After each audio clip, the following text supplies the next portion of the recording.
5 নম্বর, সন্তানের সুন্দর নাম রাখা। আমাদের আকাবিরদের মানে মুরব্বীদের একটা জামানা ছিল, 7 পুরুষ পরাপর, মনে করেন দাদার নাম মোহাম্মদ, তার পোলার নাম মোহাম্মদ, দাদার পোলা কে হয়? বাপ, বাপের পোলা আমি, আমার নামও মোহাম্মদ, আমার পোলা তার নামও মোহাম্মদ, এরকম পরপর 7 পুরুষের নাম মোহাম্মদ ছিল। বলেন সুবহানাল্লাহ। কেন রাখছে? নামটা সুন্দর, এই জন্য। নামটা আল্লাহ তাআলার কাছে বেশি পছন্দনীয়, এই জন্য।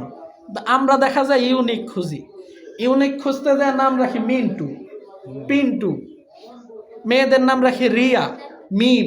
এই নামগুলা ভালো না। রিয়া অর্থ কি? অহংকার। রিয়া অর্থ অহংকার না?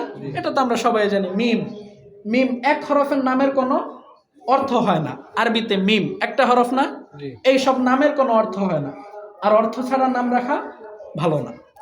এজন্য নাম রাখবো আলেম ওলামার সাথে মিলাইয়া, সাহাবীদের সাথে মিলাইয়া। 6 নম্বর, সন্তানকে তাওহীদ শিক্ষা দেওয়া, সুশিক্ষা দেওয়া। তাওহীদ কি? তাওহীদ হইল আল্লাহ তাআলার একত্ববাদ। আল্লাহ এক, আল্লাহ ছাড়া কিছুই হয় না। আমাদের রিজিক দেন আল্লাহ, রিজিক নেনও আল্লাহ, আমাদের হায়াত দিচ্ছেন আল্লাহ, নিবেন আল্লাহ, সব কিছু আল্লাহ তাআলা করে। এটা সন্তানকে শিক্ষা দেওয়া। কোনো কিছুই আল্লাহ ছাড়া হয় না। 7 নম্বর, সন্তানকে তরবিয়ত শিক্ষা দেওয়া। তরবিয়ত কি?